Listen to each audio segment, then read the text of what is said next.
Arsenal yasaze ku isoko, birimo biratangazwa ni byinshi mu ikipe ya Arsenal. Ubu aka kanya tuvugana hari amakuru avuga yuko uwitwa El Junior Kurupi muramwibuka atsinda ikipe ya Manchester City igitego kuri FC Bournemouth. Icyo gitego nicyo cyatumye ikipe ya Arsenal ihita celebrate igikombe cya shampiyona. Uyu muhungu byari bimaze iminsi kuva icyo gihe yatsinda icyo gitego, ikipe ya Arsenal imwifuza cyane. Uyu muhungu rero akaba afite release clause ya miliyoni 100 nizo ikipe ya FC Bournemouth imwifuza, mu miliyoni 100 z'amayero zikaba 87 z'amapaundi. Arsenal ngo irimo irareba ko yasinyisha uwitwa El Junior Kurupi mu gukina ikipe ya AFC Bournemouth. FC Bournemouth imaze gutandukana n'umutoza wayo, bisobanuye ko igomba kuba yarekura uyu mukinnyi kugira ngo ikomeze kwinjiza amafaranga. Ariko Arsenal ikibaza iti se miliyoni 100 ziramukwiriye uyu muhungu, cyane ko n'ikipe ya West Ham United kuri Matheus Fernandes nabo barifuza miliyoni 100 zirenga kugira ngo babe bagurisha uwitwa Matheus Fernandes ajye mu ikipe ya Arsenal. Ariko Matheus Fernandes ntabwo yifuzwa na Arsenal gusa, ahubwo arifuzwa na Manchester United. Bivuze ko nta makipe abiri arimo kumuhanganira, ariko uyu nguyu witwa El Junior Kurupi we arifuzwa na Arsenal na Paris Saint-Germain kugira ngo imwe muri zo ibe yamutwara. Arsenal irimo irareba kavuga iti turabona ubugeze Zubimendi yagiye yitwara muri uyu mwaka w'imikino, byatumye ikipe ya Arsenal ihindura uburyo bw'imikinire kugira ngo ibe yagira gute yatsinda imikino. Buriya Arsenal kuba yarasinyishije Zubimendi akajya muri cya kibuga cya Arsenal cyangwa se agakina muri Arsenal, twaje tubona yuko Arsenal byatumye ihindura uburyo yakinaga. N'ikimenyimenyi sezo za mbere Zubimendi ataraza muri Arsenal mwabonye ukuntu yakinaga ikina umupira mwiza, ariko Zubimendi yaraje bisa naho ikipe ya Arsenal yakiniraga inyuma cyane ko na Zubimendi nko mu nimero 6 akenshi we aba ahagararanye n'abadefenseri cyane. So we ikindi kandi akina imipira myinshi isubira inyuma uwitwa Zubimendi. Bakavuga bati niba Arsenal yari iri ku gitutu cyo gutwara igikombe cya shampiyona nyuma y'imyaka 22, ati reka rero dukina ibyo twakina byose icambere n'irizirita kugira ngo zibe zaba ikinyuranyo ku gutwara igikombe cya shampiyona. Aho ngaho rero Mikel Arteta akahareba akabona ko mu minsi ya nyuma habura imikino 5 ya nyuma kugira ngo babe bagira gute babe bareba ko batwaye igikombe, nibwo Arsenal kuva yatsindwa na AFC Bournemouth nibwo Zubimendi atangiye noneho kuba yamwicaza. Kuva icyo gihe Arsenal itangira gukoresha ba Lewis Skelly, ikagenda ihindura ba Declan Rice, Eze, ndetse ikaba yanamushyiraho n'undi wenda wabura aho ngaho hagati ya Kai Havertz.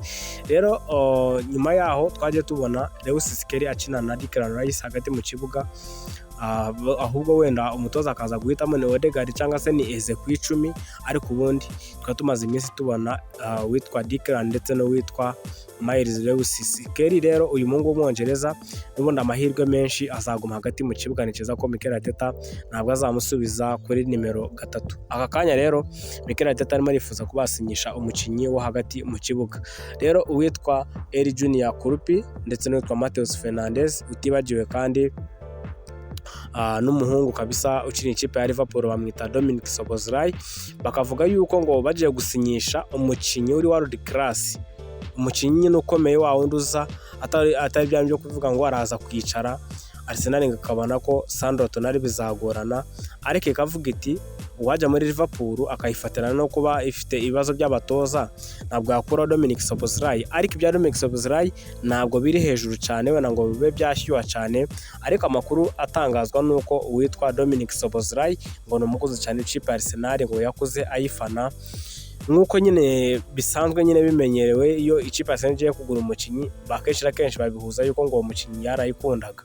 Rero Dominic Szoboszlai ngo hari amakuru amwerekeza mu ikipe Arsenal, ariko ngewe ku bwanje ntabwo ndi sure neza cyane ko Szoboszlai yajya mu ikipe Arsenal, ntabwo ndi sure, ariko byose nyine birashoboka, nta kidashoboka muri Premier League murabizi.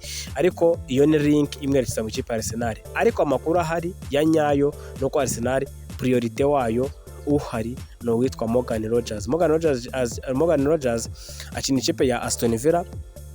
Uyu muhungu ngo arifuza kubasoka mu ikipe Aston Villa, ariko umutoza uyu mutoza kabisa arifuza kuba yamugumana witwa Unai Emery, ariko Morgan Rogers we ngo arifuza kuba yahindura ikipe akareba ko yatwara ibikombe bya shampiyona. Ikindi kandi Arsenal iracareba uburyo ishobora kuba yamugura mbere y'abandi, ariko abandi bantu bakibaza ngo gute waba ufite Eze ukongeramo Morgan Rogers, ako ngako bakagashyiraho akabazo, ariko nanone bakavuga yuko ngo Morgan Rogers yakina ku ruhande rw'ibumoso.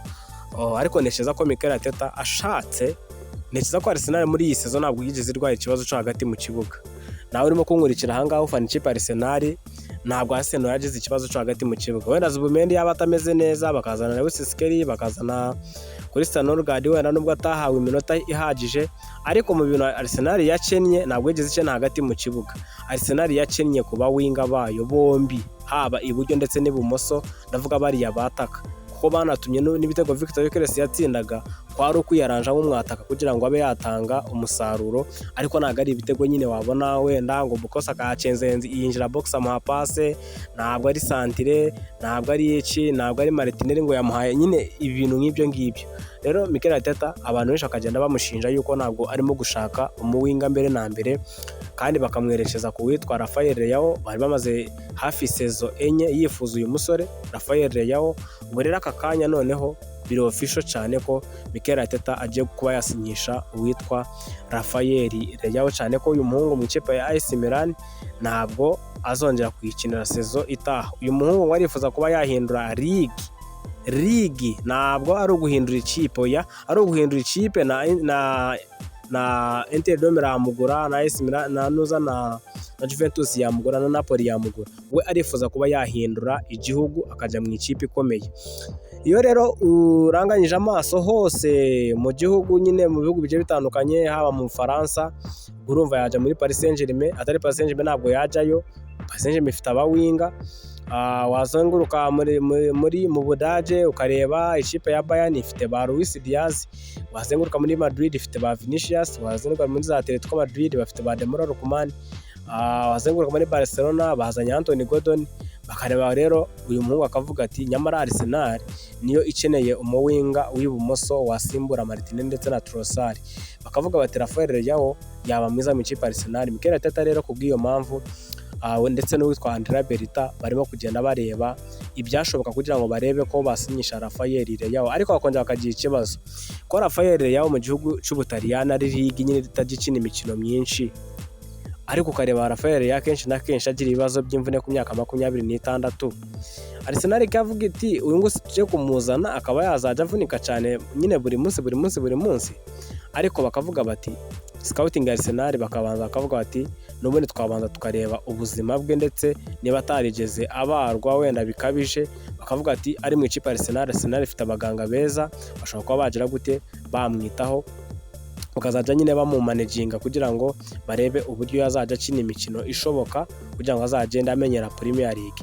Rafael Leao, Morgan Rogers ndetse n'uwitwa Eli Junior Kurupi, Mateus Fernandes, abo ngabo n'abakinnyi Arsenal yifuza, ariko hakaba hiyongeyemo ndetse n'uwitwa Dominic Szoboszlai kuva mu ikipe ya Liverpool irifuza kuba yakora abakinnyi bagiye batandukanye, kubera ko barabona yuko niba yazanye umutoza uvuye mu ikipe ya FC Bournemouth nta cyizere kiri hejuru yuko izatwara igikombe sezo itaha. Dominic Szoboszlai ku myaka yakavuga ati nyamara nahindura ikipe nkajya mu ikipe ishobora kuba yamfasha kuba natwara icyo gikombe. Rero bakavuga bati ikipe Arsenal kubera ko isanzwe ikoresha ama set pieces cyane, amakoroneri, amakufura, bakabona yuko ufite Declan Rice yego ni byiza, ariko nanone yakubera mwiza muri koroneri, ntabwo yakubera mwiza kuri kufura. Ashobora kuba yarabikoze rimwe kabiri gatatu, ariko bakeneye wa wundi noneho uzitsindira kure kandi agahozaho. Dominic Szoboszlai muri iyi season yatsinze kufura nyinshi zigiye zitandukanye. Rero bakavuga bati Arsenal kujyana na set pieces uyu muhungu yanabafasha mu kuba batera amakufura. Arsenal irifuza umukinnyi ukomeye ukina hagati mu kibuga, ahubwo Mateus Fernandes nabo bamuzana, ariko Arsenal ikavuga iti umukinnyi azaduhende ariko byibuze ari profile ikomeye ku buryo azajya ureba Declan Rice ukareba umukinnyi wundi Sandro Tonali cyangwa se witwa Dominic Szoboszlai ukavuga uti nyamara ikipe Arsenal irakomeye. Ku kijyanye no mu winga Arsenal irifuza Rafael Leao, na wundi mu winga kakanya Arsenal yishyizeho amaso. Julian Alvarez biracyahari kugira ngo Arsenal irebe ko yatanga bid bari hafi ko batanga bid y'amafaranga kugira ngo bareke ko Atletico Madrid yayemera. Byanga byakunda Arsenal ntabwo izatanga bid iri hasi ya miliyoni 100 kuko Barcelona yatanze miliyoni 100 barazanga. Birumvikana rero Arsenal ishobora kuba yatanga nka miliyoni 105 bakareba ko Atletico Madrid yazemera. Byose ka tubitegereze turebe ni mu masaha ari imbere, turebe ngo ese Arsenal yabikoze gute ku isoko, iraza kwitwara gute, ndetse no minsi izagenda ikurikira cyane ko turacari mu kwezi kwa gatandatu kandi isoko rizafungwa ku itariki 30 z'ukwezi kwa munani. Niba byibuka neza ni gutyo bizaba bimeze mu kwezi kwa munani kabisa. Ikipe Arsenal izaba igenda igura abakinnyi nkuko dusanzwe tubizi. Arsenal ntabwo ifata amafaranga ngo ihite yishyurira icyarimwe ngo bikore mu cyumweru kimwe, oya, iraza ikumvikana n'umukinnyi byose bikarangira bagategereza tariki ya mbere y'ukwezi kwa karindwi. Rimwe na rimwe nyine nibwo akenshi na kenshi ayo makipe aba ameze nk'aho kontara zabo nyine ziba ziranje cyangwa se bazisubukura, kuvuga ati umukinnyi yemerewe gusohoka mu ikipe ku itariki ya mbere kwa karindwi. Ariko nk'uko Zubimeri byari bimeze rero ahangaha Arsenal ishobora no kuba yamugura ikamwishyura bijyanye n'ibiri mu masezerano, ikaba yamwishyura akaba yaza noneho bakazajya bitegura pre-season, cyane ko Arsenal nta n'imikino myinshi ya pre-season ifite. Ahubwo reka dutegere turebe, turaza kuba tugaruka mu kanya turebe update zindi zihari. Ariko nta makuru meza mu ikipe Arsenal kuba yifuza Rafael Leao. Njyewe uriya ni umukinnyi mwiza nkunda kandi nkunda uburyo akina, usibye ko Mikel Arteta aramuzana yazana abakinnyi bagera mu ikipe kubera gukina wa mupira udefanda cyane, abakinnyi nyine bakaba batatanga umusaruro. Ntekereza ko Arsenal no kuba wenda itaratanze umusaruro no gukinira inyuma cyane na bari abawinga bakaba n'imipira mike yababonye bakaba batayibyaza umusaruro. Ariko ntekereza ko ukina umupira wataka nk'uko Arsenal yabikoraga 2022 2023 uramutse ukina iriya football Mikel Arteta akinaga, ntekereza ko uyu munsi abo bakinnyi bakubera beza. N'ikimenyimenyi icyo gihe nibwo Martinelli yatsinze ibitego 15 muri sezo, murabyibuka. Bukayo Saka akagenda babitsinda, bagenda bitwaniza ba Gabriel Jesus bagatsinda za 12. Rero ubu ngubu kuva Arsenal yatangira gukina nyine football idefanda, abakinnyi bayo b'imbere ntabwo barimo gutanga umusaruro. Benshi bakavuga ngo Victor Gyökeres ntakirimo, ariko nyamara Victor Gyökeres uramutse uriwe ahubwo ni umuntu w'umugabo yirwanyo. Niyo mpamvu bagushishikariza kugura umukinnyi mukuru mu myaka kuko aba yaraciye mu bintu byinshi, ikindi ari profile striker, ari umwataka, abazi ikintu yakora imbere y'izamu. Kandi subscribe. Uyu ni wa muhungu wanyu Sawa, umuhungu Nyagatare, hano ni ku Muhuro Sports TV.